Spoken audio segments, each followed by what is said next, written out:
to get the right ratio. Let's try if that's better. Can you hear me now? And her back was to the door, and she was chatting with a couple of her friends. And I don't know, they were probably planning their weekend. I know we were going to go to a silent dinner, and she Can you hear them? meal in sign language. And the shooter opened fire and shot her 4 times in the back, from her shoulder blades to her waistband. She was shot twice with a sawed-off shotgun and twice with a revolver. And the rounds from the sawed-off shotgun obliterated her heart, her liver, and her lungs, and she died almost instantly. Thank God that she did not suffer like the other children that were hunted down in the. It's my understanding. So the bill, HB 259 about legalizing, at least in Texas, under Texas law, short-barreled rifles and shotguns. Gate those protection and make it easier for people to have more access to arms that can kill more children in school. How are We're told by Greg Abbott. how are shooters killing students, kids in schools? Those are gun-free zones.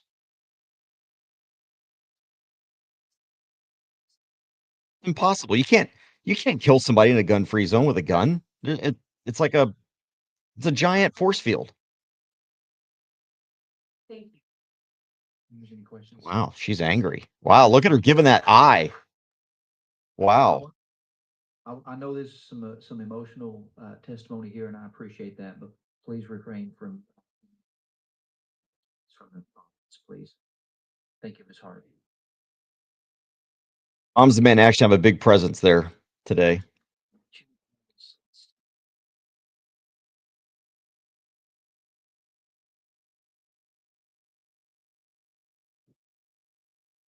Stephen DeLore. My representative, far right there. Representative Hillary Hickland. Then you got Durazio. He's a good dude right there next to her. Sarah West.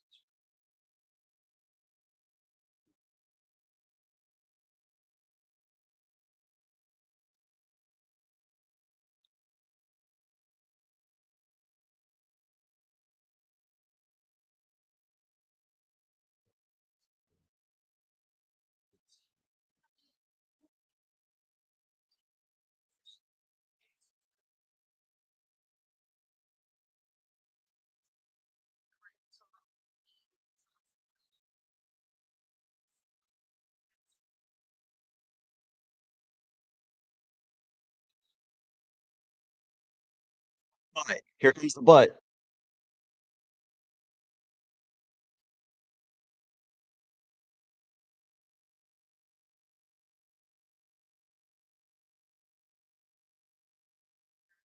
Talking about Uvalde.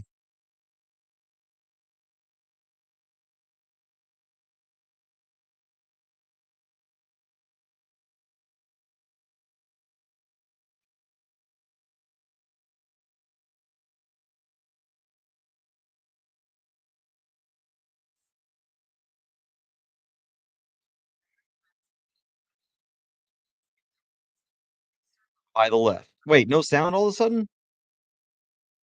Did we lose sound again?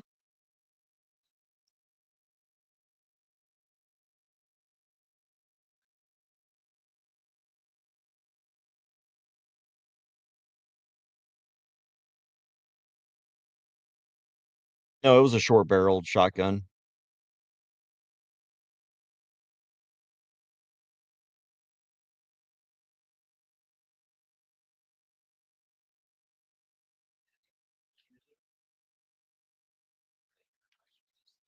Power on. Let me try something different here.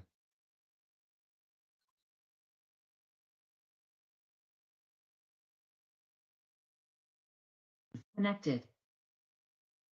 See if this helps. I don't know if it will or not. We show you registered as Chris McNutt testifying on behalf of Texas Gun Rights and yourself, and you're for the bill. Is that correct? That is correct. Proceed. Chairman, members of the committee, my name is Chris McNutt. I'm the president of Texas Gun Rights, and we are in strong support of House Bill 259. Our organization was one of the organizations that filed a lawsuit against the ATF over their reclassification as pistol stabilizing braces as now being an NFA item. And other organizations like GOA also got involved in that. This ultimately Mock versus Garland, which is now Mock versus Bondi, that held off on that enforcement. But there's still confusion under the law, especially here in the state of Texas. With the introduction of AR pistols and the how similar in appearance that it can be to a short barrel rifle, there are often times where folks are charged for having a prohibited item that is not a prohibited item. So we just simply want to take this away from the state of Texas. This law would actually not do anything to change any federal law that still requires federal registration of Okay, these good. firearms. Looks like it's working It now. simply removes making the lawful possession of Sorry. Texas crime. And just to kind of give you a little bit of background, something you haven't heard today, the National Firearms Act was originally passed in 1934 and banned rifles with barrels under 18 inches in length. But to prove how arbitrary and nonsensical the law is, the barrel length was changed to 16 inches from 18 inches because the military was transitioning to M16A1 and selling its surplus M1 carbine supply to the general public. But then the government realized that they had been selling them illegally to the public because of the barrel length. So they changed the length down so that way they wouldn't be just turning people into criminals overnight. So the law wasn't changed because guns were more deadly or posed any significant threat, but simply because they were available to the public. Thank you. Members, any questions? Thank you, Mr. McNutt. Chair calls Francesca Leahy. Francesca Leahy. There was actually more to that, by the way. I sent a bunch of Have you registered information to Francesca Chris, Leahy, and I testifying know for they only got House 2 Bill minutes, so there's not really a lot they can do. Moms Demand Action and I'll against go the over that law. in a second. That is, All right, proceed. good morning. Hello, my name is and I live in Austin. I'm born and raised in Texas. I'm here to testify in opposition to HB 259 on behalf of myself and the Texas chapter of Moms Demand Action. HB 259 would remove the prohibition on short barreled rifles and shotguns. This bill is blatantly unconstitutional. I'm certain you're all aware that state law cannot preempt federal. This bill is in direct conflict with the National Firearms Act. No, it's not. Moms Demand Action volunteers. All this bill does is remove it from the state level. On week place, session after session, your constituents are ignored, and the majority of the Texans the bodies pile up in the streets, your streets and our streets. Representative Cortez, by the following are just some of the shootings in your This is the bill about removing SBRs.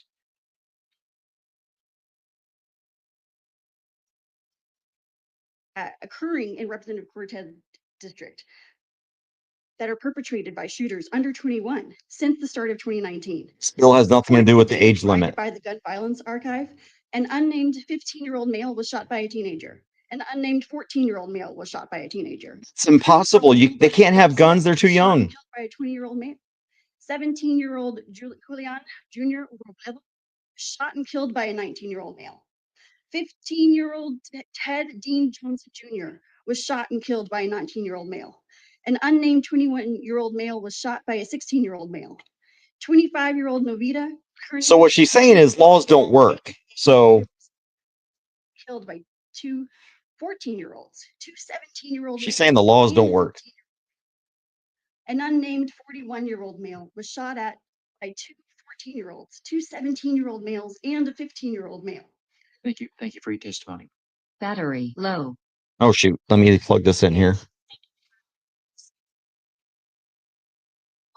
3, and for our future for Texas, I encourage you all to vote no on this. Thank you for your testimony.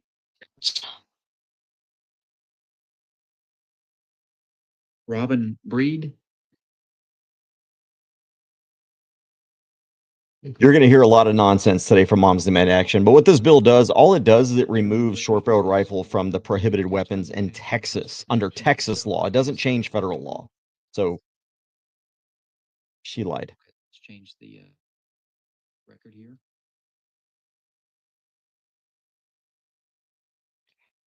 Okay, please proceed. So for decades now, the legislature in Texas has gradually and systematically loosened our gun laws. And unsurprisingly, gun violence in this state, Beth, gun homicides have increased 60% in the last decade.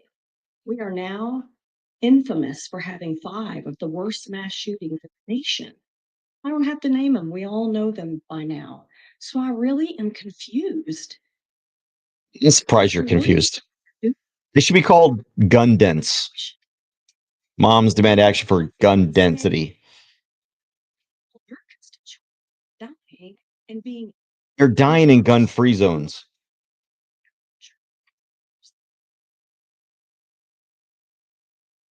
making it easier for people to access more lethal weapons. It doesn't make any sense. They're not more lethal just because they're short-barreled. As a matter of fact, they're less lethal at longer distances.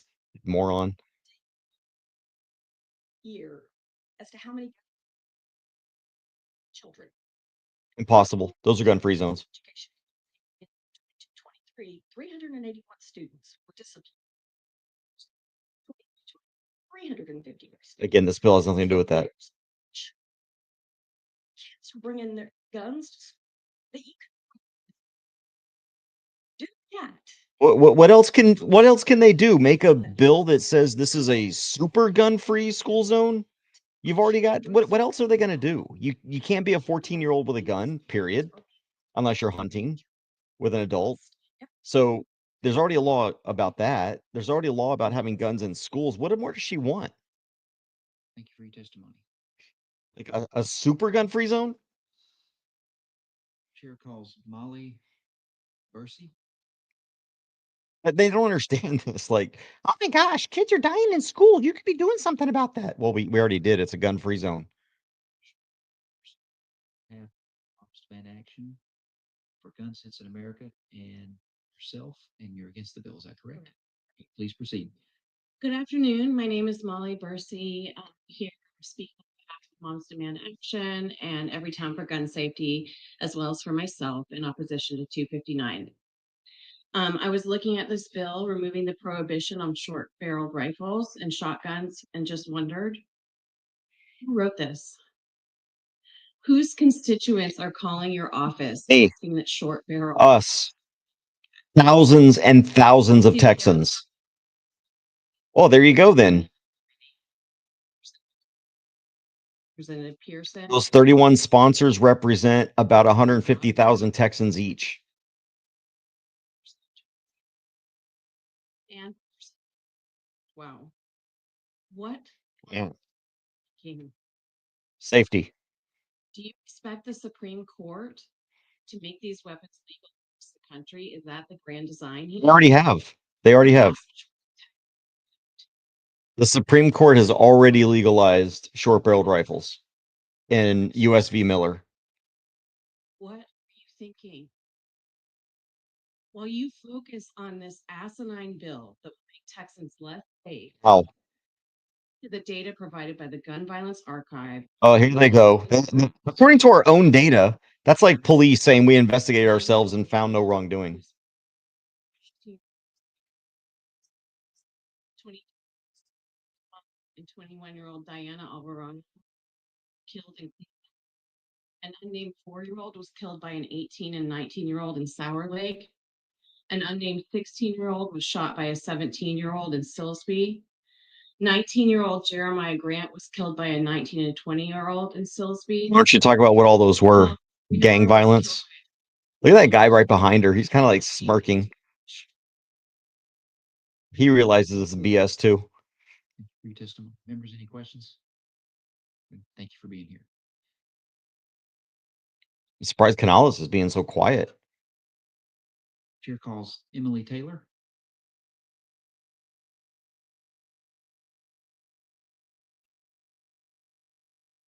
Yes, sir. My name is Emily Taylor. I'm Legislative Counsel for Gun Owners of America, Texas. I am for this bill and I'm testifying for GOA and in my personal capacity. Just as a quick reminder to the committee, this bill does not make access to short barrel firearms any easier. This bill does not change the federal enforcement of a National Firearms Act True. violation True. passed out of the Senate as True. SB 1590.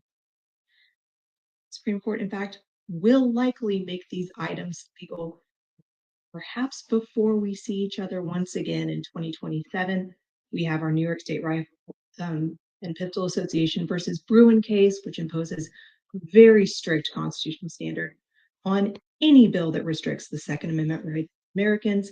And this would get Texas, frankly, in line with what we expect to happen.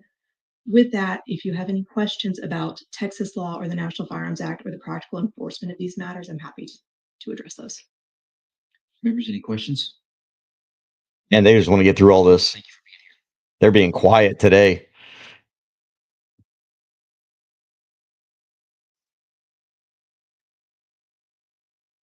Chair call. I love watching Christina Delgado. the ladies like to the right of the podium as the camera is, like in the back, those three in a row that have their moms demand action because they can't get it at home shirts on. Yes, that's correct. Proceed. Thank you. Esteemed members, committee members, I stand before you today in opposition of HB 259. I'm a mother haunted by acts of gun violence that have ravaged my community. Gun violence is a myth. Santa Fe, I've witnessed No such thing. in the wrong hands. The echoes of that horrific day are still with me. The lives shattered, the future stolen. Are going to be, the fact that there's been one shooting with a guy who had a short barreled shotgun in Uvalde. It wasn't the shotgun that killed all those kids. It was the cowardly cops that refused to go in there and do anything. It was the cowardly cops who refused to allow armed citizens and parents to go in there and save their own children. That's what killed those kids, not a short barreled shotgun. And by the way, the short barreled shotgun was not what killed those kids. What killed those kids were all the handguns that he brought with him as well. And what followed, thoughts and prayers from leaders, empty gestures that did nothing to prevent the next tragedy. The current tax stamp and regulatory process, bureaucratic hurdles, but safeguards designed to protect our communities and our Second Amendment. Repealing these measures is not an act of responsible governance. It is a reckless disregard for public safety. False. We do not need deregulation. We need proactive solutions addressing the root causes of gun violence. We need to invest in our communities, mental health resources, strengthen background checks, and close loopholes that allow dangerous individuals to obtain firearms. We need to have honest conversations about responsible gun ownership. You haven't been honest yet. The hands of those who would use them to inflict harm. The irony of her asking for honesty. Become another stain on political expediency override the sanctity of human life. Choose compassion over callousness, reason over rhetoric. Stand with the families of Santa Fe and mine, Thank you for and your with testimony. communities across the nation. Thank you for your testimony. By the way, I can't be there. Chris McNutt is there for me.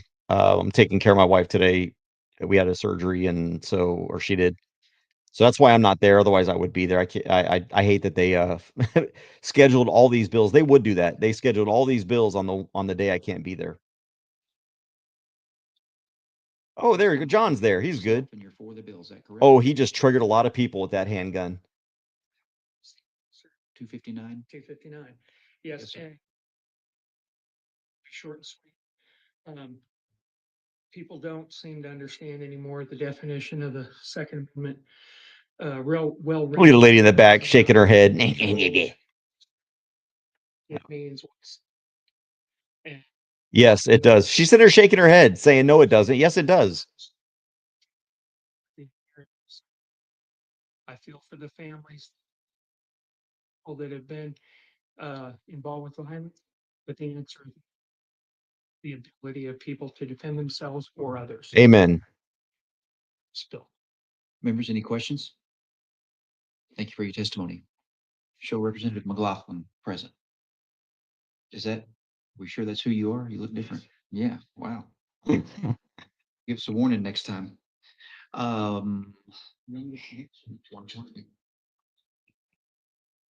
Was there one more?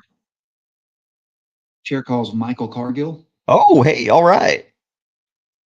Let's hear it, Michael. So you registered as Michael Cargill, testifying on behalf of yourself or the bill, is that correct? Yes, sir, that's correct. All right, Mike proceed. Cargill, owner of Central Texas Gun Works. I'm also the Cargill in the Cargill bump stock case, the Michael Cargill versus United States government. I'm also a federal firearms license dealer for over 20 years. I've also been a licensed to carry handgun instructor for over 20 Did they move years. the camera? Can't see those ladies anymore. Kind of stuff. As a federal firearms license dealer, this differently. When a person walks into the gun store, we're not going to. You can still see that Karen right there. You can still see her. Right now as a gun store. Members, any questions? The one behind the girl in black with the purple. Mr. Cargill. Wow, that was quick. That's it? Is there anyone else wishing to testify on, for, or against House Bill 259?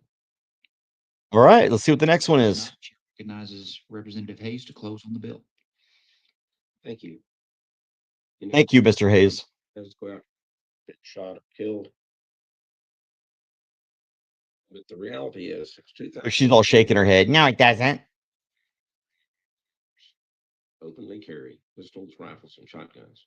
In fact, if you want to conceal, you can do that also. There is flatly no evidence that short barrel firearms are involved in more incidents. In fact, statistics show just the opposite. Yep. As the legal short barrel firearm, this bill would have done nothing to affect that particular horrible. That's right. tragedy. We're not changing laws as to background checks or age or registration. Yep. Not changing the National Firearms Act. Right. The testimony is just generally against firearms. Yep. That's it. As I understand, it does not prohibit short barrel firearms. Nope. It merely provides. You have to pay a tax. Prohibits it. Legally own it if you pay the federal government $100. Yep. Importantly, today, one may legally own a short barrel. That's just the reality. Just have to pay the federal government $200 for the tax stamp. She don't like that. That girl in that background, she hates it. To require Texas to pay the federal government $200. With that, I close. Members, any questions? All right. All right. What's Mr. Hayes. Appreciate it. Not many questions. Oh, here he goes. Different bill.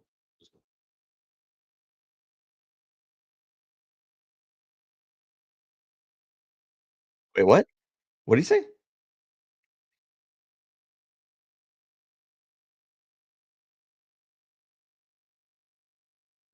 Oh, because the ladies were talking about Right. If there's no stuff that had objection, nothing to do with Representative this bill, I Kennedy, think. Objection. All right, the bill's left pending. All right, what's next? Now here's what, let me see what this next bill is first real quick.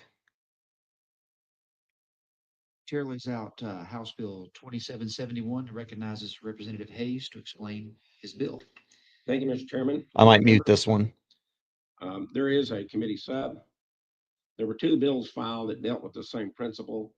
My bill, 2771, and then Representative Verdell had a bill, 2759. We met with those two bills, and at the end of the day, thought we would tinker with it, but really, we believe the better bill was the wording in Verdell's bill, and that is the committee sub. Mr. Hayes, are you saying there is a committee sub? Yes, sir. Okay. The chair lays out the committee sub. Go ahead. Thank you. Do what? The Second Amendment to the United Hey, States Mr. Hayes, Constitution. hang on one second. Is there objection to laying out the committee substitute? Please proceed. Thank you. Second Amendment to the United States Constitution and Article 1, Section 23 of the Texas Constitution I'm not sure what this one is yet. protects the rights of Americans and Texans to keep and bear arms. However, both federal and state laws place certain restrictions on this right, particularly for individuals with felony convictions. Current Texas law imposes a blanket prohibition on firearm possession for all convicted felons regardless of the nature of the offense. Well, yeah, Under section 4604A of the Penal Code, any person convicted of any felony offense is prohibited from possessing a firearm. I call it the Martha Stewart Under reasonable prohibition. confinement or supervision, whichever day is later.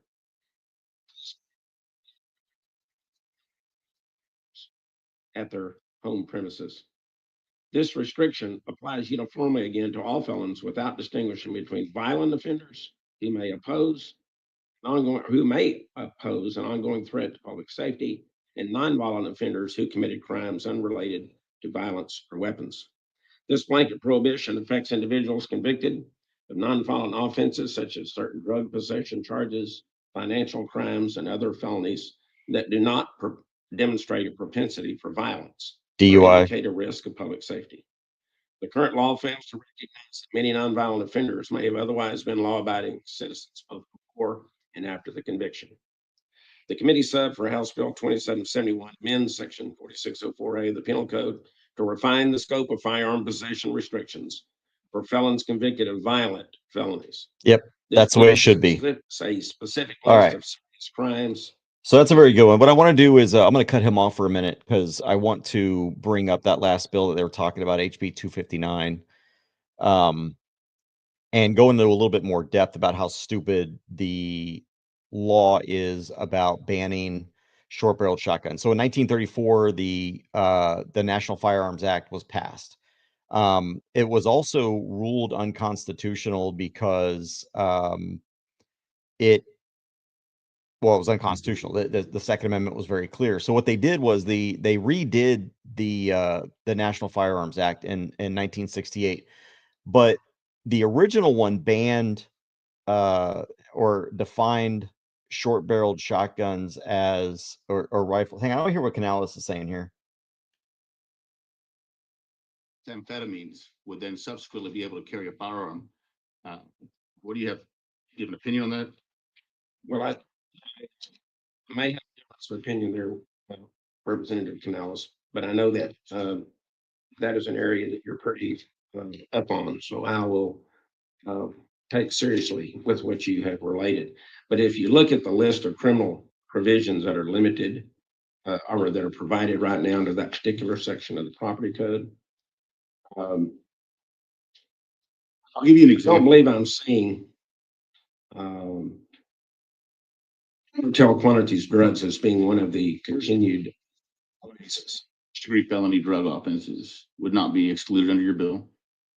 I think that's fair. Okay. So, and I'll give you an example. So there's a defendant charged. Okay, look, I'm sorry. I don't care what the felony is. I don't care what the felony is. If it's not a violent felony, you shouldn't lose your Second Amendment rights. All right, but anyway, so the original NFA had an 18-inch barrel. You know, the barrel length had to be 18 inches. What happened was, during World War II, and this was 1934 is when the NFA was passed, and so that was the case at the time.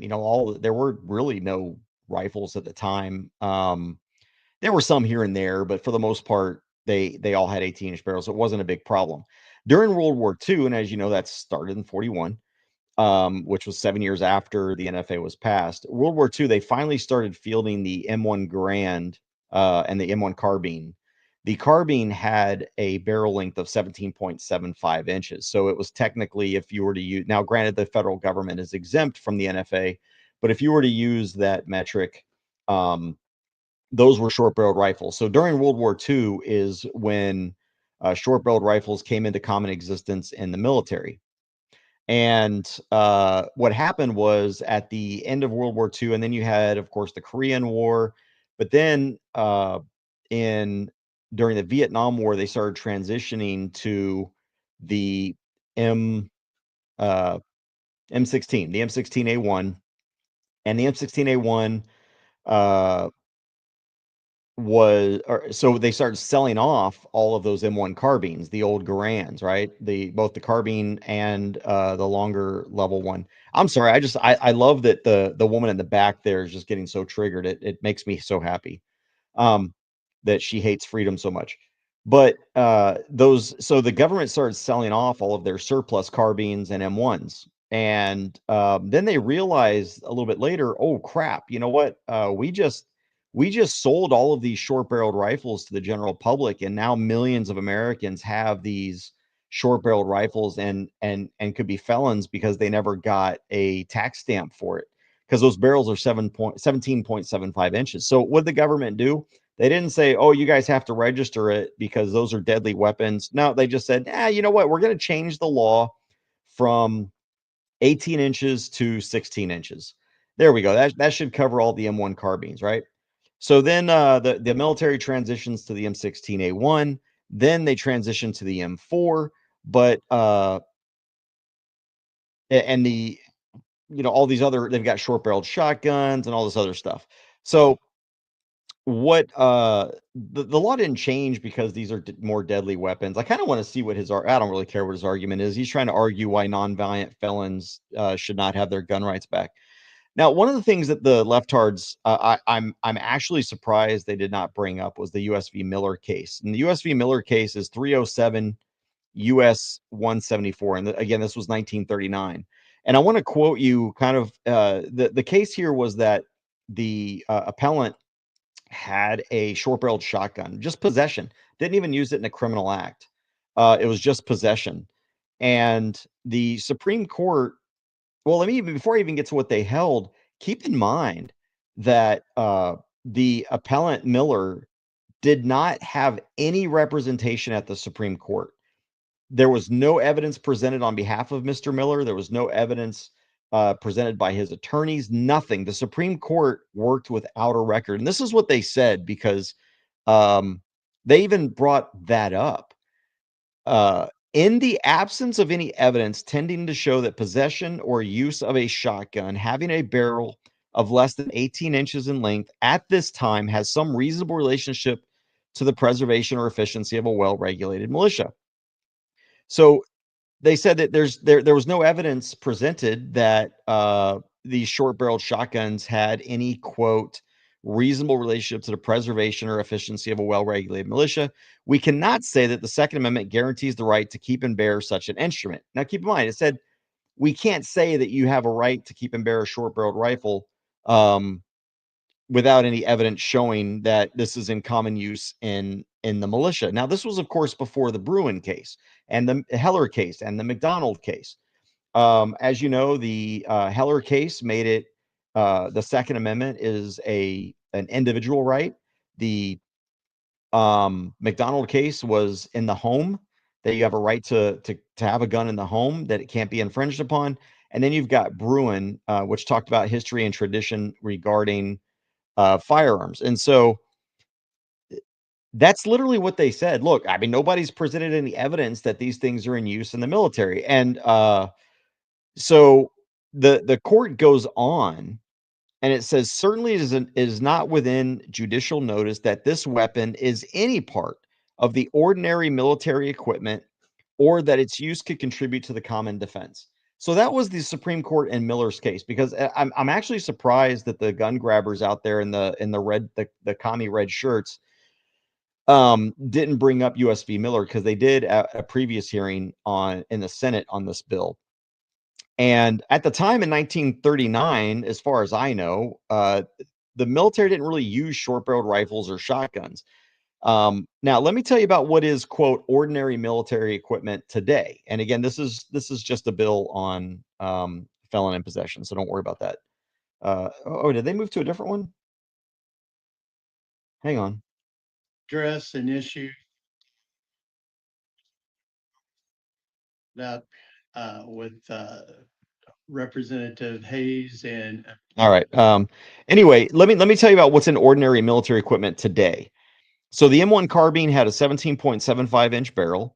Then you had the M4A1, which was a shorter version of the M16, which essentially replaced the M16. The M16 and the M4 are both in there. The M4 started out as a special forces weapon and then eventually got moved to infantry units and cavalry units, etc. The M4 has a 14.5-inch barrel. Now, the new XM5, or the M5 is what it's called. It's the M5. It's now being phased in as of this year. This is going to be replacing the M4 and the M16. The M5 has a barrel length of 12.99 inches. So the fact is that now, and really since World War II, and well, heck, even the Korean War, um, well, that came afterwards, but since World War II, these guns have been in common military use, and all of that was after 1939 in the Miller case. So I wanted to kind of bring that up. I also wanted to bring up that there are over 7.5 million NFA guns that have been registered in the hands of citizens. So it's also something that is readily available and used in the general public. And also, finally, there is functionally there is absolutely no difference between an AR pistol and a short-barreled rifle, AR, or any other kind. So functionally, there's just no difference at all in lethality, in rounds, et cetera, et cetera. So Sammy, is it beige? let's listen to some of this testimony here on this bill now. It's just gun bill galore today. Oh, here's another gun grabber. Let's see what he's got to say. Sami? Sami Beg. Sami Beg testified on behalf of yourself and against the bill. Is that correct? Proceed. Hello, my name is Sami Beg, and I strongly oppose HB 2771. This bill should really be a no-brainer. Taken at face value, the general public would not support this bill. This allows convicted criminals with a violent felony history to possess firearms. I don't think the statement, "let's give violent felons their guns back," would sit right with citizens. I'm confident that the statement, "let's give people who make terroristic threats their guns back." So he's lying. He's lying right now. It does not. It specifically even exempts violent Which is criminals. the most important right in our democracy, right to own a firearm. There is a reason why violent felons are restricted from guns. Our state law enforcement must be able to make sure that dangerous people do not have guns. Knowing people who have worked in law enforcement, I would fear for their lives if this bill were passed. Our public servants should not have to worry if someone convicted of aggravated assault also released from prison. It's already the law. That's already the law. Confused about the rationale behind this bill because its text is riddled with irony. This bill would allow someone who is convicted of firearm trafficking to possess firearm immediately after getting released from jail. It's not true. Why should someone who That is controls not gun true. flow or the border be able to possess This dude has reading comprehension Firearm problems. traffickers aid and abet cartels in fueling the flow of fentanyl into our country and empower violence near our border. It is ironic that people who have proven complete and utter irresponsibility with a firearm would be allowed to have a gun so easily after they endangered our public safety. I strongly oppose this bill. Thank you. Now, I'll say question? at the outset, I think even violent Thank you for your criminals, after a testimony. certain amount of time, should get their gun rights back. But that's not what this bill Chair does. calls Richard Hayes. I think everyone convicted of an offense should have the ability to get their rights back.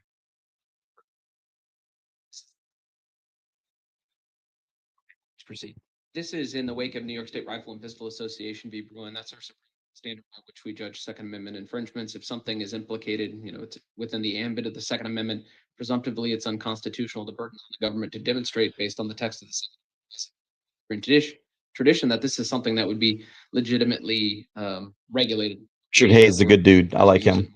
Parlance, but we see the third, sixth, of all time that the blanket prohibition that we see in 18 U.S.C. 922 G1, that's our federal felon in possession crime, very similar to Texas, that it's unconstitutional. We see a split among the courts, and the things that's coming up over and over again is this element of dangerousness. And We'll let y'all listen for a second. I'll be right back. currently take that into account.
than what's in the original language. Okay, thank you.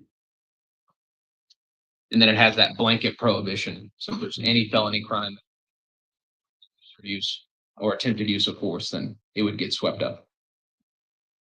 Any other questions? All right, thank you Thank for being here.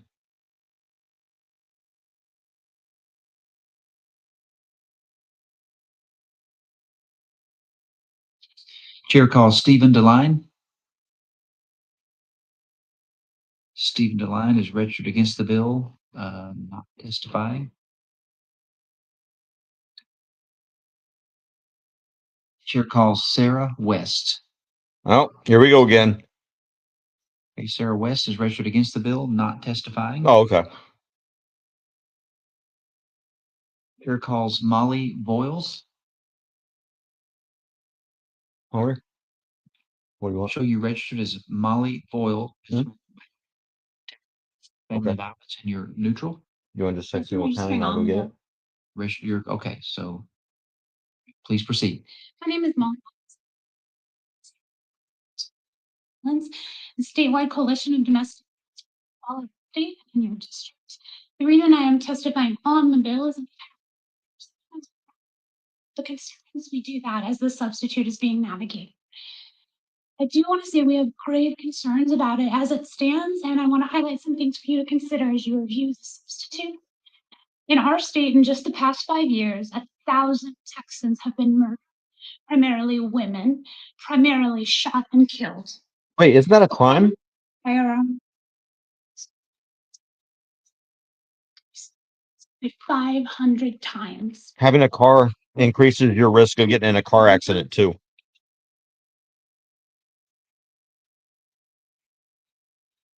When stalking is free, Maybe she should arm herself then. What do you think?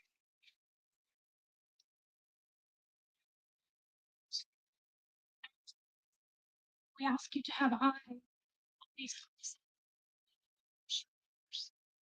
I want to make clear on our end, this has nothing to do with responsible ownership. We appreciate every responsible gun owner and the Second Amendment.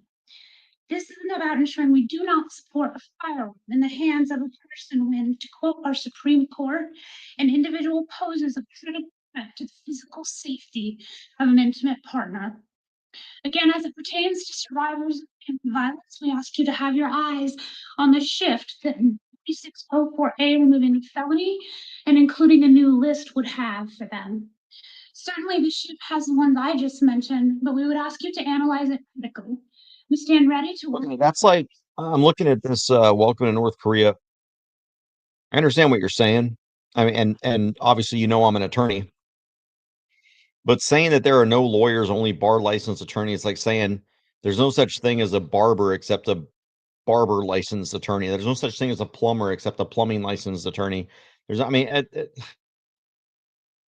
don't like the bar association, but I don't work for the bar association. I just have to pay them money to be able to get my license, just like any other association for any other trade. But being a member of the bar doesn't mean that we're any less of a lawyer. Gun violence. I'm here to speak in opposition to HB 27. Analyze the language. Okay, gotcha. Well, the bar lied to you. I don't like the bar. The original draft of this bill was that it left off a number of troubling types of offenses that would no longer prohibit someone from possessing firearms. These things may have been addressed in the new language, but there are still a number I think that there's still an open question about, and provide additional feedback at a later time. But there's still stalking, exhibition of a firearm or on school property or on a school bus, firearm smuggling, coercion. And at this point, I cannot speak to whether those excluded under the original language are now encompassed. And as a former prosecutor, I was a prosecutor for 8 years. I know the danger that criminals pose when and that folks who have these types of criminal convictions don't necessarily always follow laws after those convictions, but that's why we want or state and federal law enforcement to be able to investigate and take steps necessary to make sure that these folks do not possess firearms when they have a history of dangerous convictions. And so, given that at this point, I'm still raising my opposition to the bill, but I am happy to provide additional analysis and follow up after doing a more detailed review of the substitute. Thank you. Okay, thank you. Members, any questions? All right, thank you for your testimony. Chair calls Stephen Kling. Have you registered as Stephen Kling testifying on behalf of Giffords gun owners? I'm a part of the bar. My first allegiance to my clients. That's correct. Period. Please proceed. And just wanted to tell you with me. I'm Stephen Kling. I'm of the United States Army Small Arms Training Unit. I'm here as we've established, a volunteer on behalf of Giffords as well as representing myself. Oh, so you're an oath breaker. The Texas legislature is arming terrorist organizations, would potentially be the headline of your local paper if this comes out of committee. Beyond just rearming stalkers, kidnappers, and those convicted of sexual assault or patching, which because that's just crazy irresponsible. The one thing that particularly stands out to me about HB 2077 is restoring the gun rights purchases, those convicted of firearms smuggling. For those that need help connecting the dots, this legislation, when you coordinate that with the ATF's recent decision last week to no longer enforce zero tolerance policies against unethical weapons dealers, seeks to restore the rights of people like the 5% of unethical dealers responsible for over 1% of the guns used in violent crimes. So now we add that to the fact that 75% of all weapons in possession of Latin American drug gangs and drug cartels that come from the United States are obtained by, you guessed it, firearm smugglers. And we know have a pretty clear case where the authors, so as we now have a pretty clear case where the author and those voting this out of committee are aiding and abetting the army of cartels. Oh my gosh. Which are now classified as terror organizations by the Trump administration. And with that classification comes the very real possibility of our young men and women in uniform being sent home in body bags as a direct result of this bill. Oh my gosh. So I'm hopeful for a future where Texas has elected leaders that represent the express the profound desires of their constituencies to live. Yeah, John, I've heard him before. That's why I don't think he was ever, even though he might have been in the military, he probably never touched a gun. Hang on one second, I'll be right back. We at very least expect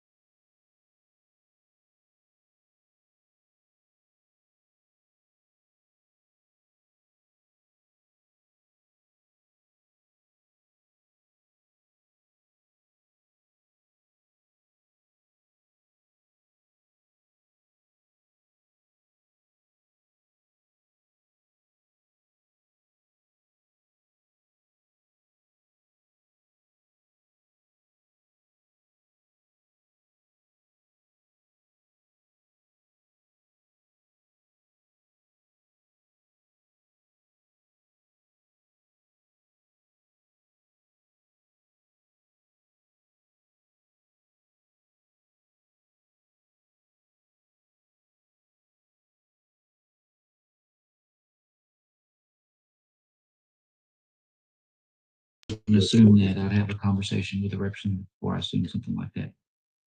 Members, any questions? All right, thank you for your testimony. Thank you. Chair calls Chris McNutt. Here we go. Nice. Get it, Chris.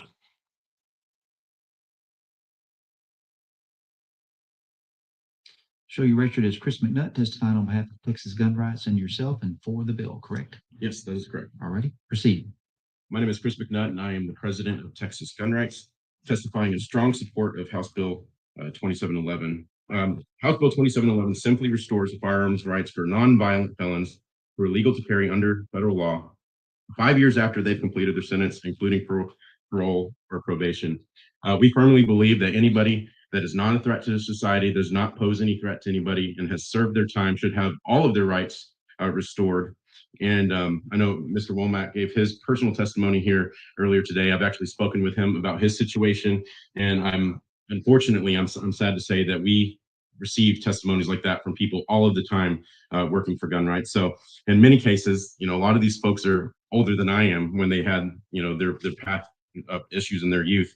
And so there's no reason that these folks should not have their firearms right restored. It would do nothing to restore the rights of violent offenders or anyone that's a threat to society. And we urge the members of this committee to support this bill on the committee and on the House floor. And of course, we're also willing to look at some amendments to clean up some of the concerns. Thank you. Did I miss any vegetables that I like? You want to go through and just click them? Mr. McNutt, just want I'm to back on camera, but they can't see you. confirm you're testifying on 2771, right? Yeah, I think. Oh, yes, I misspoke. Yeah. Okay, just wanted to get that right in the record. Okay, thank you. Thank you. Next.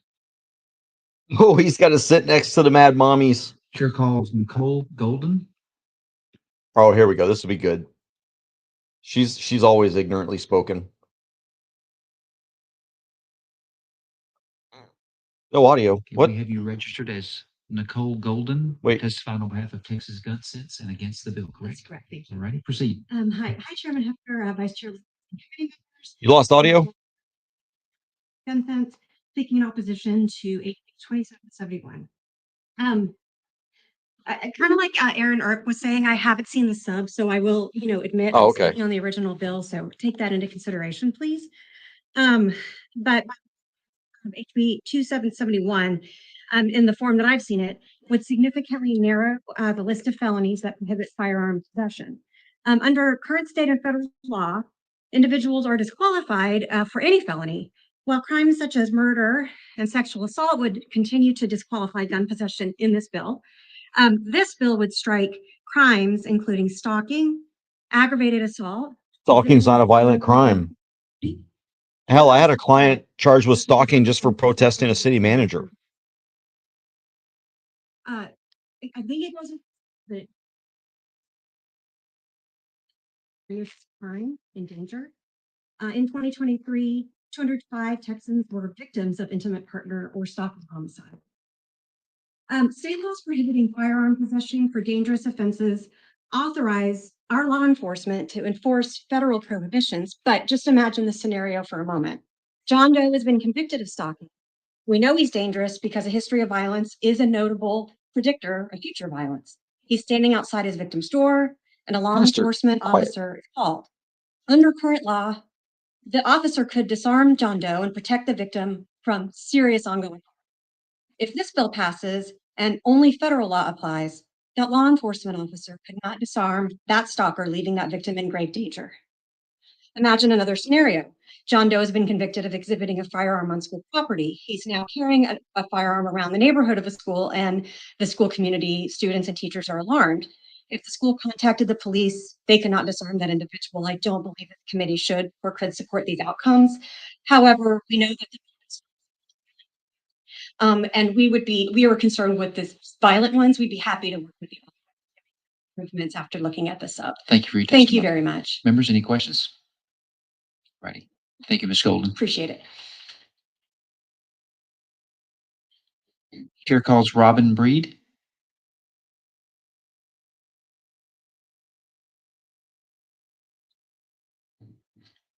Have you registered as Robin Breed, testifying Moms Demand Action and yourself against the bill, correct? Against the bill, but actually I'm just testifying for myself today. Okay, let us correct that in the record.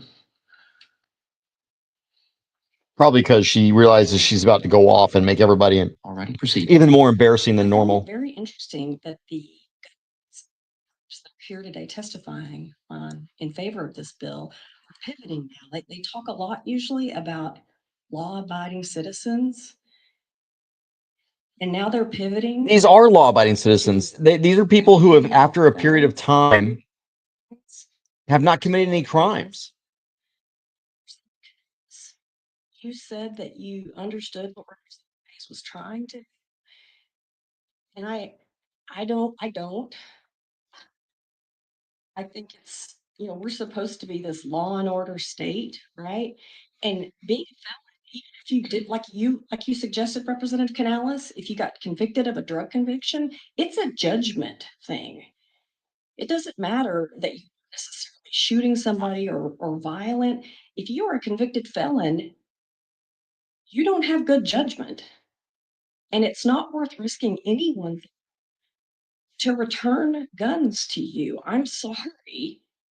If you're a convicted felon in a state of law and order, we shouldn't be. Yeah, and there are a lot of people who are convicted of felonies of crimes that are no longer felonies or even no longer crimes. That's why restoring gun rights is so important. Chair calls Molly Bursey. Molly Bursey. Testifying against the bill, but I mean. Oh, yeah, it's right here. Against the bill, but not testifying. Okay, Leslie Barlow. Okay, show her registered against the bill, but not testifying. Chair calls Emily Taylor. Oh, shoot. I got to change that.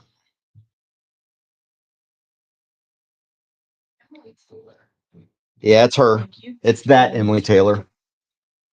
Emily Taylor, Legislative Counsel for Gun Owners of America, Texas. I mean, she and testifies on the right I'm things, trying to but this her bill, back, I'm very grateful the what she does in the Representative Hayes background has is different. put this before you. As a criminal defense attorney, I can tell you, as would any criminal defense attorney, I believe that there are a litany of people convicted of nonviolent felonies, which is all this bill covers, who greatly deserve to have Yes. all of their rights restored. Even And violent I'm felons surprised after a that those period of people in time. favor of justice reform are not chomping at the bit to get on board with such a bill. Just to clear up some misconceptions that have come thus far, this bill does cover stalking as laid out in the committee sub. It does not cover terroristic threat because terroristic threat is a misdemeanor. So there is no suspension of rights for a person convicted of terroristic threat. It is a Class B misdemeanor. And this does not change anything for domestic violence abusers. Exactly. Has recently upheld the constitutionality of removing firearms from those who are Says under 130 protective for pickup. order in most instances for Oh, domestic it's like violence. 35 minutes. Does the alarmist nature of much of the testimony is overblown here. She's cracking me up, Members, this any girl in the questions? background. Thank you for being here. Appreciate your testimony. Looks like she's pregnant. That's unfortunate. I'm going to try to pronounce this. Anush Rajian. Testifying on behalf of Moms Demand Action, yourself, and against the bill. Representing myself. Just for yourself, okay? And can you pronounce your name for me again? Nishrazian. I see. I'm Okay. here representing myself in the stronger position of HB 2771. This bill not only undermines common sense safety measures, but also protects things like me and countless others in harm's way. The laws we pass should protect communities. Gun violence is a crisis in Texas, and we can't ignore it. We need our lawmakers to Gun violence is a myth. that will only put more guns in the hands of people who could be a danger to themselves or others, like people under 21 or convicted felons. In March of this year, I experienced firsthand the terrifying consequences of gun violence. In the middle of the night while I was sleeping in bed, the stray bullet crashed through my window and into my mattress just inches from where I was sleeping. In the same room where my children often come in the middle of the night with water. There was no warning, just a split-second, life-threatening moment that could have ended in tragedy. Did you die? Should have been a safety. The bullet shattered my peace, sense of security, and safety. I believe my family. Sounds like gang violence was a problem, not gun violence.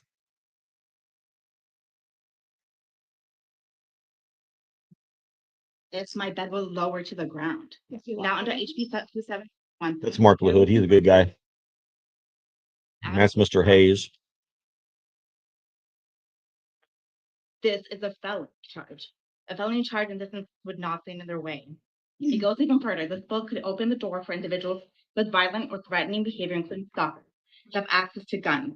As someone who knows the fear of feeling unsafe in your own home, the idea of a convicted stalker could legally possess a firearm is chilling. Right here, Awake to Evil is exactly why this bill is necessary.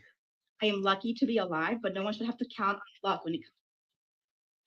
Please do not make it easier for individuals with serious criminal convictions to access deadly weapons. I urge you to oppose HB 2771. Thank you. Members, any questions? Thank you for your testimony.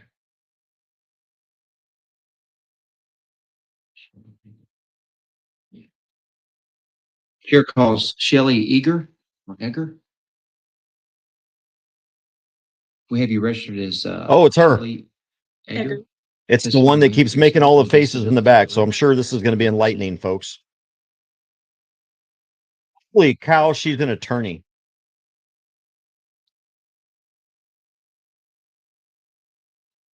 Of intimate partner homicides has more than doubled. So we are going backwards and not forward. Oh, I'm sorry. I'm here speaking on the bill that a bulldozer I'll approach speak slower. accomplish what should be done with a scalpel, which is taking a look at the long list of felonies in the state of Texas. And yes, I'll agree, there are some of them that probably should not constitute felonies. But that is a result of what this legislative body has done. And the answer is to look at what we constitute a felony in the state of Texas and how we treat those, and not to just simply say that everyone can have their guns back as a result. The bill as written would have meant that a person who was convicted of misdemeanor family violence would be subject to firearm restrictions after their release from confinement or community supervision, whereas a person who was convicted of aggravated assault because they strangled their intimate partner would not be subject to those restrictions. See, what happens is for those people, you know, that's what a gun is for. If you're being sexually assaulted, you shoot the guy and the problem is solved. Their partner's use of strangulation would make them not subject to restrictions. The law also would not have applied to stalking under Penal Code 2.02072. National research indicates intimate partner stalkers are the most dangerous type of stalker, and stalking is a risk factor for homicide. 76% of women by intimate partners and 85% of women who survive murder attempts were stalked first. What I'm saying is that this bill was written in a dangerous way that puts survivors, communities, and families at risk. And I'm asking you to please take a careful look at it as we consider any committee substitutes to make sure that no one who is convicted of any kind of violent crime, and that includes gun possession. The bill as it was written did not apply to unlawful carrying of a weapon, unlawful possession of a smuggling, sufficient use or use of firearms. If this woman's your attorney, I'm sorry. I don't think there's any way that anybody believes that it's not violent to pull a school bus. Please included in this bill. Thank you. Thank you for your testimony. Next. Chair calls John Swicegood. Show you. Okay, maybe what I'll do is I'll just pause it if I have to speak. That might help a little bit. You registered as John Swicegood, testifying on behalf of yourself and for the bill, correct? Yes. All righty, proceed. I didn't apologize. Usually when I come here, I do my research, come prepared. I was not coming today, so everything I give you is from the hip today. So it's not. You don't have to say that, John. In my personal opinion, the word felon is fictitious. If you're convicted of a misdemeanor, are we referred to as misdemeanors? You know, it's ridiculous. It is. If you are not safe enough. Amen, John. To be in, you should be institutionalized, or you should be incarcerated. Yep. Barring that, everyone deserves their right to self-protection of themselves and others. I am in favor of this bill only because it is a stepping stone in order to ensuring that we get our entire Second Amendment rights. Thank you for your time. Thank you. Members, any questions? Thank you for your testimony. Chair calls Kristen Lanau. He was spot on right there. Spot on. Good job, John. Did I say that last name correctly? Absolutely. Kristen Lanau, testifying on behalf of Texas Women's Healthcare Coalition and against the bill. I agree. Proceed. I agree with this. Now I am the policy director for the Texas Women's Healthcare Coalition. I do want to just state that I have not seen the committee sub, but I do appreciate hearing that it's going to cover Title V crimes. Our organization is comprised of 75 healthcare, faith, and community-based Mm. organizations. We advocate for preventative healthcare for women, babies, and families in Texas, By including issues killing of them. maternal mortality. Yeah, by killing them. So You the primary believe in killing concern that babies. we have with the bill as written is related to indicators of homicide for pregnant and postpartum women in Texas. Many of these issues are shown repeatedly in our MMMRC to This is what drives me nuts about these so-called women's health people is, do they not realize women can carry guns too? I mean, and should. I think women should carry guns. Because when you look at the sexes, the men are the more violent sex, and the women are the weaker of the two sexes. And so the gun is the ultimate equalizer, and it protects these women, but yet they come out here and they argue on behalf of women's health policies that put their health in danger by disarming them or making it harder for them to be able to defend themselves. be one of the leading causes of death for postpartum women in Texas due to intimate partner homicide. Right now, as written, the bill does not cover stalking. It does not cover strangulation. It does not cover continuous violence against the Stalking is not a violent crime. Period. Go read the stalking statute. Stalking is not a violent crime. And the way that it's abused, I know this because I've got several cases of stalking that's nowhere near stalking. It's just people who make this stuff up, especially politicians. They love to use the stalking statute. Now, I could almost understand if the stalking statute solely dealt with men or women stalking the opposite sex for sexual reasons or for assaultive reasons, but that's not what the statute says a stalking is. And that's why anytime I hear someone talk about stalking, because I've successfully defended several stalking, and that's a felony. This is felony stalking cases. I've gotten every stalking case dismissed, and I've had one I took to trial and beat them on, got a not guilty verdict. So, but it's not a violent crime. So I don't know why they keep saying this. family. Does not cover assault against a pregnant woman, and it does not cover assault against a pregnant woman with the intent to cause an abortion.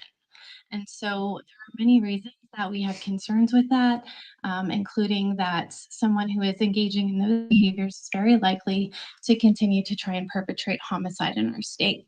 So thank you. I just noticed the lady I love watching back there, the apparently she's an attorney, has left. So now I don't know who to watch. For your time. Appreciate it.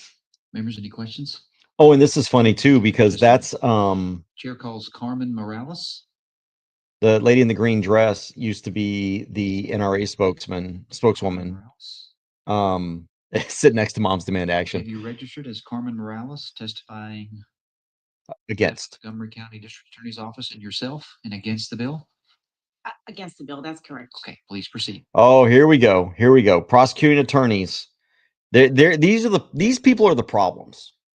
These prosecutors who look, I'll give you a perfect example, and I won't say where it is, but I have a client who's charged with disorderly conduct for carrying a firearm in a manner calculated to cause alarm. What was my client doing? My client was walking his dogs and happened to have his rifle on him as well. And the police showed up. The police went to let him go. When the police let him go because he wasn't breaking any laws, the police officer said he wasn't breaking any laws. What do? They falsely arrested. Oh, he goes and he turns on his camera and he tries to get names and badge numbers. When he tries to get names and badge numbers, what does the officer do? Oh, you're approaching my officers with a gun. And then they arrest him for disorderly conduct.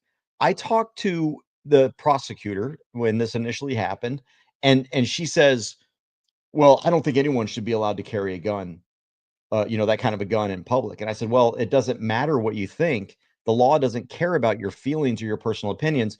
You're a prosecutor. You're supposed to enforce the law. And he's allowed to carry this firearm. He's out walking his dog. And if you watch the dash cam footage, the officer clearly said that he wasn't breaking any laws until he starts trying to get names and badge numbers, as he's allowed to, as his right to seek redress of government. And then he retaliated against him and charged him with these crimes. Now I've got a new prosecutor on this case because I don't know where the other prosecutor went.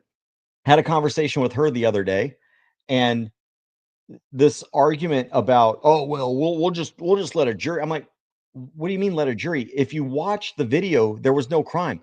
I know there's no crime. The officer knows there's no crime. There was no crime until the officer just didn't like the fact that he was asking for names and badge numbers. And instead of doing the right thing and recognizing that there's no crime here, because I said, well, we'll just let the jury figure that out. I says, okay, but why would you take a knowingly losing case to the jury when there are so many actual crimes being committed out there? Robbery, rape, murder, aggravated assault, things that actually affect people, not someone walking down the road, walking their dogs while lawfully carrying a firearm, and take a losing case to court. Why would you do that? It's a waste of judicial efficiency. It's a waste of my time. It's a waste of my client's time and money. It's a waste of the state's time. You know, we sit here and talk about the fact that our courts are so far backed up. This is why they're backed up, because they will go out of their way to hammer innocent people because they don't like what they're doing. Not that it's illegal, they just don't like what they're doing. Ugh. Anyway, and this is one of those kinds of prosecutors because she's prosecuting or she's testifying against this bill. This is just a prosecutor that thinks once you're convicted, you're always convicted and you can never change your life. And we wonder why the recidivity rate is so bad. It's because what do you have once you're labeled a felon? And John made up a good point. You know, we don't have something called a misdemeanor. I used to call them misdemelons because when you get convicted of a misdemeanor, you lose your LTC. So you're treated like a felon. This was back before you didn't have to have an LTC, or you had to have an LTC. And so I used to call them misdemelons because you lose your license for 5 years if you're convicted of any misdemeanor. So anyway. Good afternoon, Chair, Vice Chair. Representatives. My name is Carla, I'm an Assistant District Attorney. I am also a combat veteran. I bet she's am in also Houston. LTC. I come from a long line of family that is veterans, law enforcement. Oh, I have an LTC, so I must support law. I must support the Second Amendment, right? Wrong. Watch, she's about to tell you why she doesn't support the Second Amendment. And while I understand what this bill aims to do, it falls short of that. I have a list here of all the offenses, and I have had a chance to look at the committee sub. The committee sub does not cover, for example, offenses such as contempt, criminal conspiracy. That includes Neither of which are violent crimes. conspiracy to commit. It does not cover solicitation other than for capital murder. That also includes criminal solicitation to commit murder. And that is looking at this committee sub. The committee. Now I would agree with her to some extent that the list of exceptions, because right now the list is violent crimes. I would kind of agree again, and this is saying that I think after a period of time, anyone, even a violent criminal, who's paid their debt to society and there's been a period of time that's expired, should have their rights reinstated. Okay, that said, I do think that an attempt to commit a violent offense should also be added to that prohibition to make all other felonies different. I mean, we need to you kind of need to step stool in, although I wish we didn't have to. You can't you eat the elephant one bite at a time, right? You don't just swallow the whole elephant. And so I think that's a great way to bite the elephant to get back to once somebody served their time, they've served their time. Let them have their life back. Because if you don't, you start treating them like felons all the time. All they're going to do is go back to a life of crime because that's the only thing they can do. They can't get a job, can't get a loan, can't go to college, et cetera, et cetera. Substitute also does. By the way, real quick, I'm gonna run and get some food. I'm gonna leave this running. I will be back shortly, but I want y'all to watch this. This is crazy.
Members, any questions?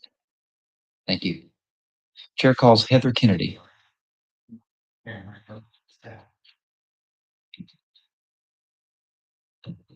Heather Kennedy? That's you. Show you registered as Heather Kennedy, testifying on behalf of moms today. Please proceed.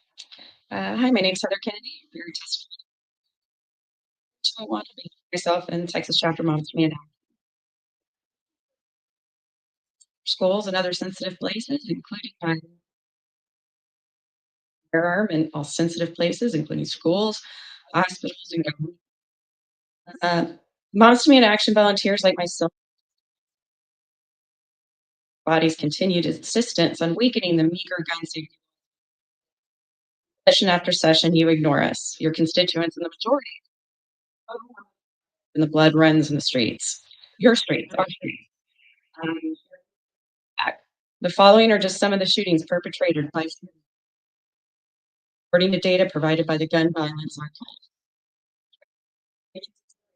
20-year-old named Nathaniel Hector Gonzalez was shot and killed by a 17-year-old, and injured by a 17-year-old and an 18-year-old. 42 was shot and killed by a 16-year-old and a 2-year-old. Malcolm Hartfield was shot and killed by a 19-year-old, a 20-year-old, a 24-year-old, 18-year-old, 40-year-old Tanasha Upton, 12 and 17, and a 20-year-old and a 21-year-old. 25-year-old was shot and injured. An unidentified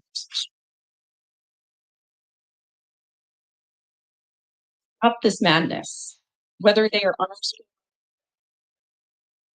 real risk to carrying guns on school grounds, or unintentionally discharged by school staff. And Texan lives, raise nations. Pretty good on statistics, man. There. Do I know about the gang problem? Details. Sorry, this all came from the gun goals and stuff about the majority of these. I can't tell you.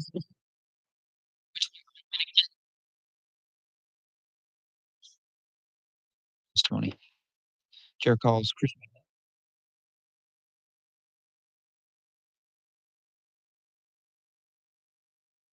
Show you registered as Chris. Yes, that's correct. See. Yes, my name is Chris. Of House Bill 42. This bill, it supports limit as possible. In gun-free zones, mass shootings, since we started tracking them in that these gun-free zones discourage folks from taking their firearms into buildings. To Evertown's own statistics, more than 50% of the in those vehicles. So just promote this that policy. Law-abiding Texans who have their LTC are more law-abiding than those who are peace officers. Having these people carry their firearms, it's protect themselves. Arms under stressful situations in this committee.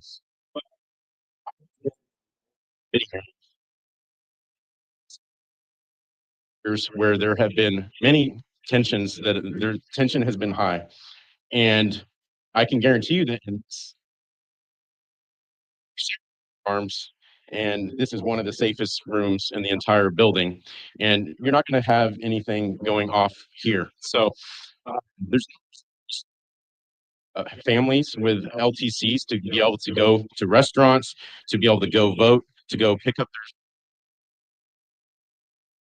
their, force them into being disarmed. And so that's why we support House Bill 4201 and you too as well. Thank you for your testimony. Members, any questions? Thank you. Chair calls Nicole Golden.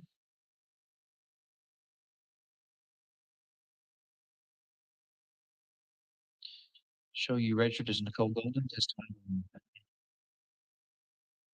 Proceed. Hi again. I'm Nicole Golden, the Executive Director of Texas Council, speaking on HB 4201. Reducing gun injuries and deaths. And so on that, broadly allowing firearm carry in sensitive places. You've heard today schools, courthouses. And then I think it's important to say that the passage of this coupled with HB 2704, and the result could be that 18-year-olds. We know from the research that 18 to 20-year-olds commit of adults 21 and older. The is based largely on content that has been mass shooters seek out places where guns are prohibited. Seek out those places. In fact, most mass guns are permitted. There's legal. The Supreme Court made it clear in its holding in Bruin. Regulatory straitjacket or regulatory are still permissible. A report we published with Icing Texas's 2022 gun deaths. Firearm homicide rates more than doubling between 2020. Showed something interesting, and I want to say that while many permit holders are law-abiding citizens, having a permit does not necessarily guarantee lawful behavior. Our analysis of the DPS's reports reveals that permit holders have been convicted of at least deaths. So that is, concern and the alarming rise in firearm homicide in our state. Yes. 470 and the combined impact of these bills, definitely not moving us forward. Thank you. Thank you. Members of the questions? In here, Ron Swinson.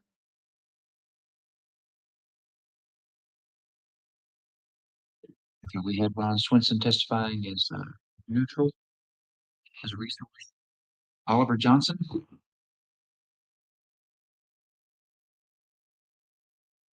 Do we have you here as Oliver Johnson, testifying on the TABC, neutral as a resource?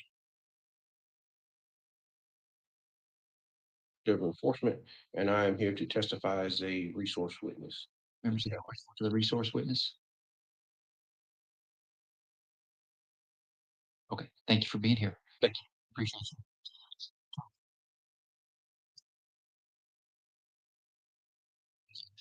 Or registered as against the bill, not.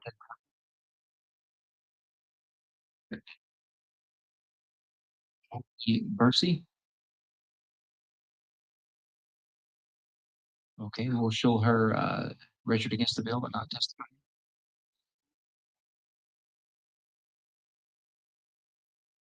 We registered as Steve Wallen testifying on behalf of the team. All right, Mr. Chair. Proceed. Thank you. I'm Steve Wallen. I'm with the Texas Hospital Association, and I'm here today respectfully testifying against House Bill 4201. Acknowledge and apologize that we were unable to get our usual practice at THA, and we commit to making sure that doesn't happen. The House Bill 4201, our opposition relates to the change to carry a firearm. The list that currently includes peace officers, judges, who, while engaged in their official duties, judges, and county attorneys who hold a LTC. This is a broad expansion of persons who are allowed to carry a gun. As far as those prohibited places, hospitals, nursing homes, and other places, Patients, hospitals are simply no place for guns. Hospitals find people at their best, time of celebration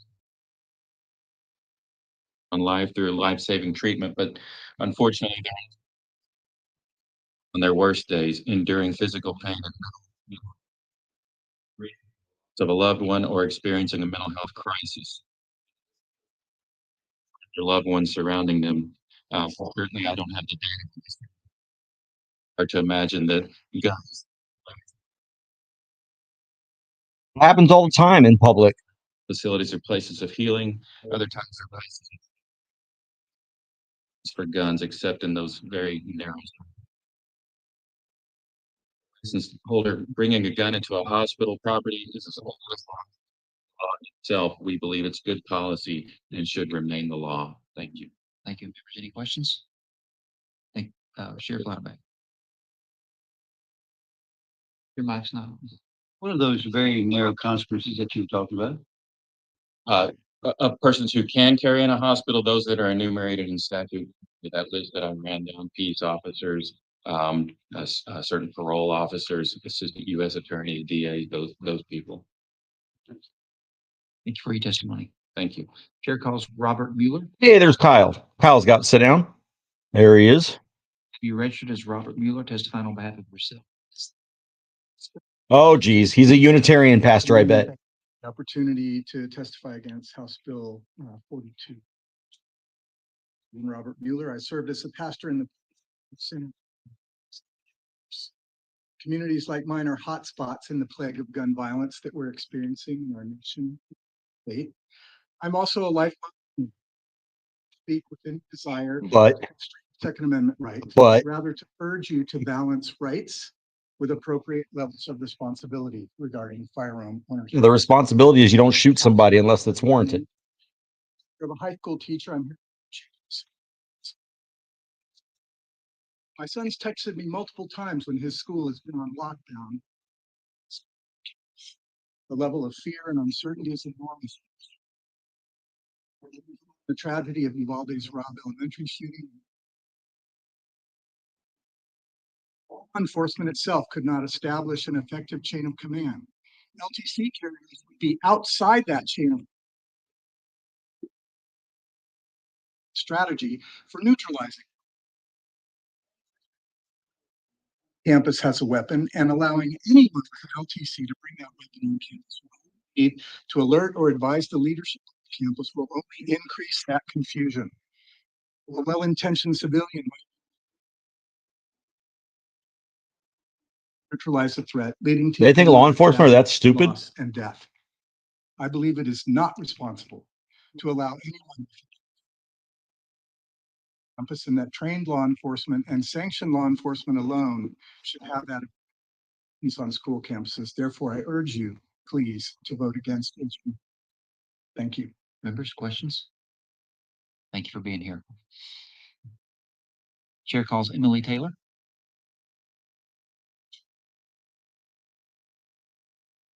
Thank you. My name is Emily Taylor.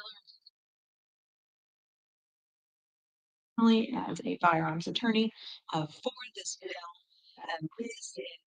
I just wanted to give a little bit of cleanup because I don't think it's as wide reaching as some of the testimony has indicated. First, hospitals are already on limits to LTC holders unless the hospital chooses. While hospitals do live in the 46.0 list, and unless the hospital has chosen to post to courthouses, if you are in fact charged with a crime, suspect here people, although I think a lot of worry of the anti-gun groups is not actually directed at fighting gun owners because this bill is specifically charged with a crime. Your LTC has been suspended, and so you will not be allowed to courtroom under this bill. And affects about 1 million Texans. It's not a big population. We are the FBI, the most likely to stop to end those events. Members, any questions? Thank you, Emily. Thanks for being here. Chair calls Christina Delgado.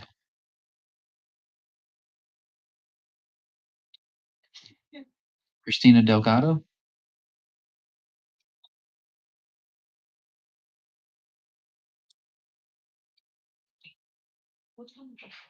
Come on, people. We're in a pretty tough time. That's right. Hurry up. You're registered as Christina Delgado. On behalf of community justice and yourself and against the bill. Yes. I'm not gonna, you guys, we've met already.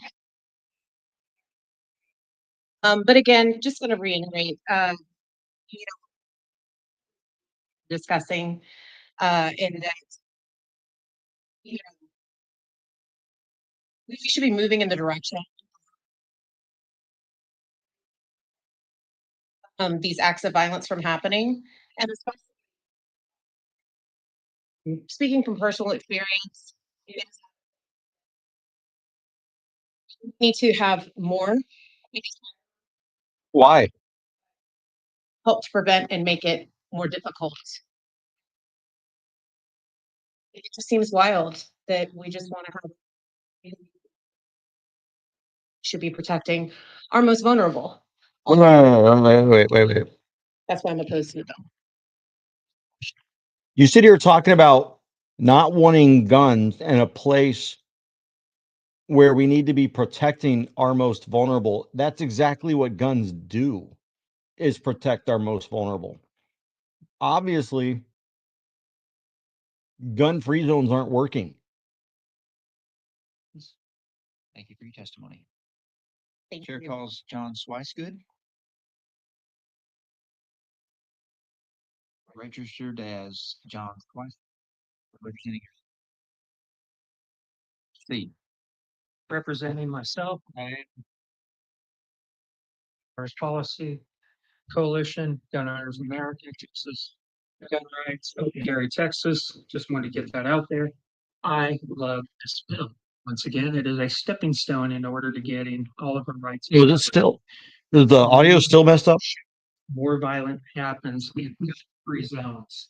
I would love to see Texas become the most non-prohibited place in the country. I could talk about the subject for hours, but it was to the state fair last year for having a firearm. I had someone brought up about, or issues that happen where emotions get riled. It was worded differently. When there's high emotions, high stress, I carry every single day. I have been assaulted and defense without removing my firearm successfully. Using my shooting. When the threat was over and the guy was safe, reholstered my about my way.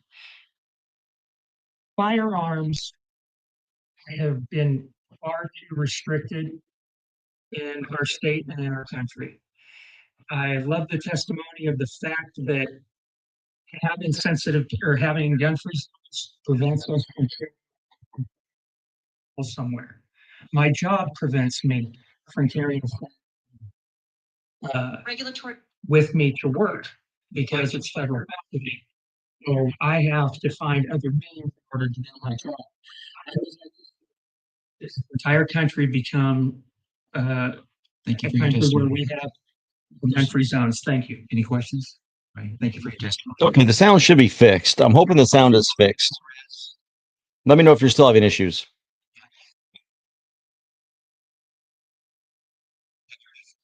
Torres Yanez testified on behalf of yourself against. Good afternoon, Chair Hefner and members of the committee. My name is Claudia Torres Yanez, and I'm here to testify in opposition to the issue of gun violence has personally affected my family and to it affecting yours someday. Like the bill's author, I'm also a parent, although my kids. I'm also a gun owner. In 2023, I love how they always say, "Oh, I'm a gun owner. I'm a gun owner," as if. Look, this is the way communists think.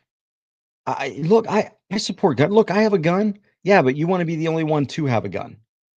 When the communists are the only ones that have the gun, or the Nazis are the only ones that have a gun, that's how communism and Nazism prevails.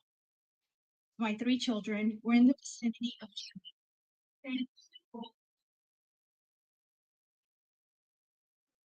And I'm sad that isn't a gang, not gang members. We're the Pflugerville, 20 minutes from here. In the parking lot at 7 o'clock in the evening, as folks are going. Lena is a graduate student. They weren't licensed to carry. In Texas. Before I can even I'm trying to leave the end. She came down the Texas Star. I believe allowing guns in places enforcement response to acts of violence. In the words of we don't know shooting.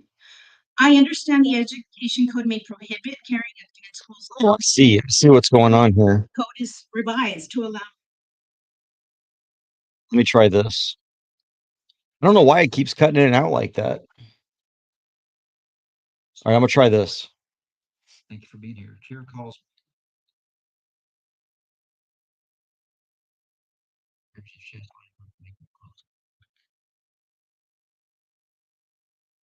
Is Michael Cargo testifying? Gunworks. I'm the, like I said before, for the bump stock ban. I'm also the. No, it's not your end. It's something's going on here. I don't know. Well, we did prohibit Let me try this. inside their homes and their property. So we brought that case against the city of Austin. I defeated them in court. And so nothing, everything was post COVID. The street downtown and moved that community court into call a courthouse. Just All right. That's not working. I don't know, dude. I'm just gonna have to cut this off because obviously the sound isn't working. I don't know what the problem is. And let me try this. Power. I'm gonna turn go back to my volume here.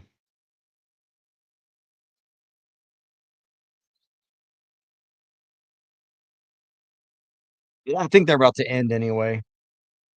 Let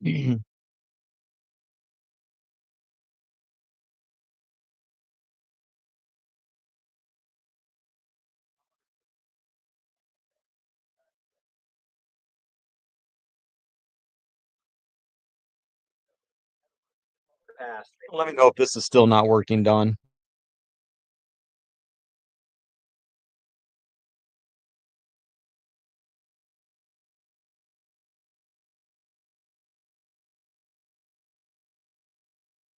And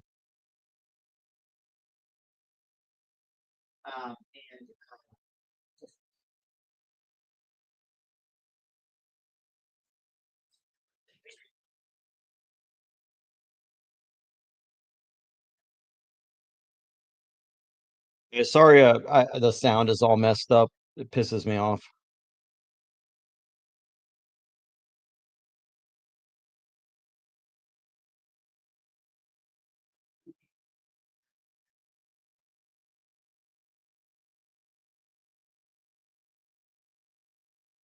as that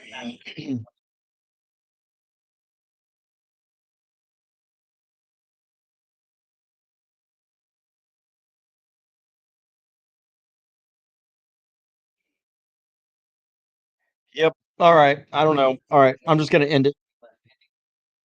I'm going to end the stream. I don't know why the system's doing what it's doing this. I got work to do anyway, some other work.